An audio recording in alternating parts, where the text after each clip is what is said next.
Hey guys, welcome back to another episode of Through Time, and today we are talking about November. Let's get into it. Armistice signed.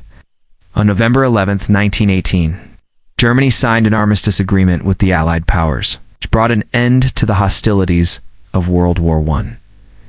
The exact time was 11 a.m.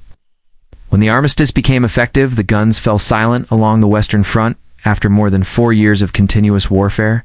The fighting ceased. Soldiers on both sides put down their weapons and came out of their trenches to embrace one another in a moment of disbelief that it was all over.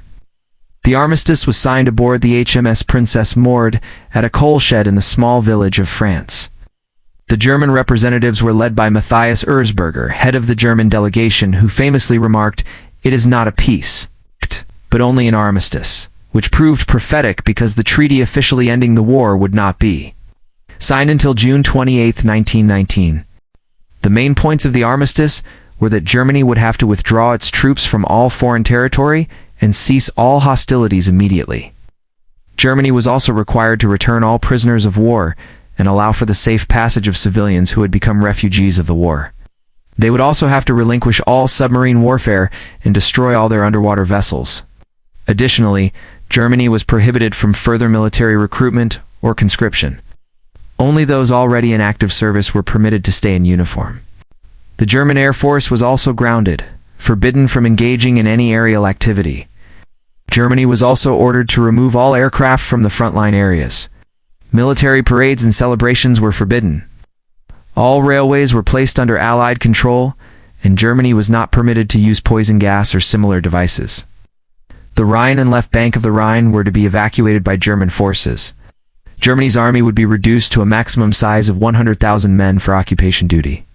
In essence, the armistice stipulated that Germany must renounce unrestricted submarine warfare, give up its offensive capabilities, and demobilize its military, thus ensuring that they would no longer pose a threat to any Allied nation. There was much debate regarding whether or not the armistice would hold, and if this was to be a lasting peace. The French newspaper Le Temps said, "Peace has been concluded. France is saved. Long live the President of the Republic. Vive la France." In the United States, President Woodrow Wilson addressed his nation on the news, saying it will not be a complete peace, but it is the kind of peace which every man here and everywhere can and should rejoice in. It is a peace which gives the world a chance. So how did we get to this point?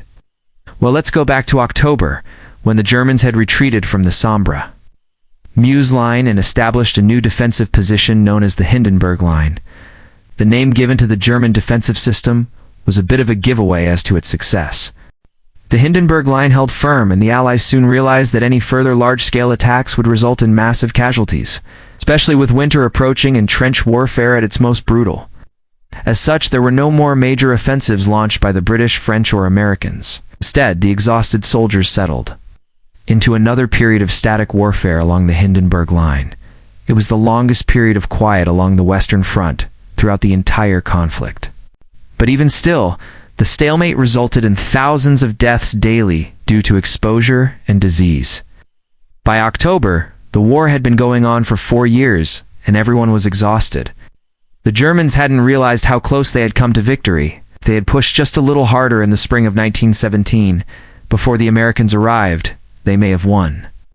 But now, with American reinforcements bolstering the already substantial Allied ranks, things were looking grim for Germany. So it seemed like a good time for the Germans to try and seek a way out of the war. There were numerous attempts between various nations for a peaceful resolution. But it wasn't until the entry of the US into the conflict that things started getting serious. This is due to America's economic power and industrial capacity. The US could sustain the war effort better than anyone else. The other nations involved were completely drained of resources. When the US joined the fray, it was clear that Germany could not win. In October 1918, the US president met with the British and French leaders at the Paris Peace Conference to discuss the terms on which the Central Powers could surrender. The resulting document was referred to as the 14 Points. Essentially, these points dictated the terms of peace between Germany and the Allies, outlining how Germany would have to demilitarize, return all occupied territories and other concessions, While this was intended to be the basis for a negotiated peace, the Germans saw it as a set of demands rather than a guide to peace. Still, this conference marked a turning point in the war. For the first time, the enemy sat down together and discussed what the post-war world would look like. By early November, the Germans were making frantic efforts to reach the British and French leaders to try and negotiate a peace treaty based on the 14 points. However, the Allied leaders refused to meet with them, insisting that they would only discuss peace with the Americans. Woodrow Wilson was very much in favor of negotiating with the Germans, feeling that he could bring about a lasting peace. He wanted to avoid a repeat of the harsh peace treaty that ended the Franco-Prussian War. He understood that punishing Germany would only breed resentment and set the stage for future conflict. His goal was to bring about a lasting peace based on fairness and equality. With the backing of the Americans, the British and French leaders finally agreed to meet with the Germans to discuss peace. The actual meeting took place at a railway carriage in a clearing of the forest. Sitting around a table for the Germans were Matthias Erzberger, member of the German Reichstag and head of the German delegation, Dr. Richard von Kuhlmann, leader of the Catholic Center Party, Professor Johannes Bell, legal advisor to the Chancellor, and General Wilhelm Groener, chief of the German Army Staff. Representing the British was Lord Curzon, Viceroy of India. For France, General Foch, Commander-in-Chief of the French forces. The Americans were represented by General Tasker Bliss.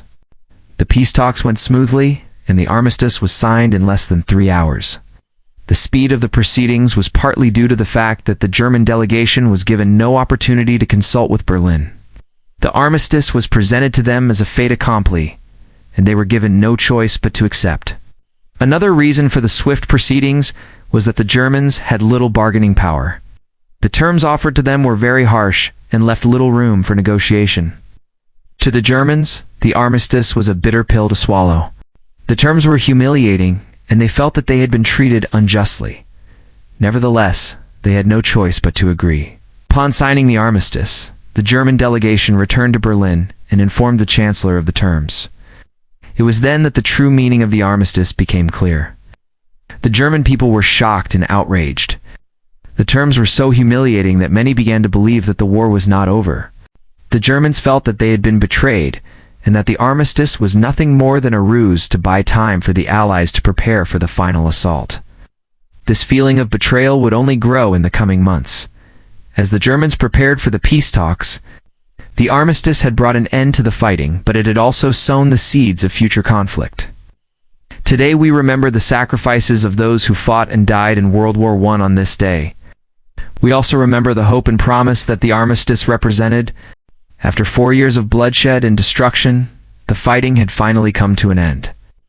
It was a moment of relief and gratitude, a moment to remember those who had fallen and to hope for a better future. And with that, ends yet another episode of Through Time.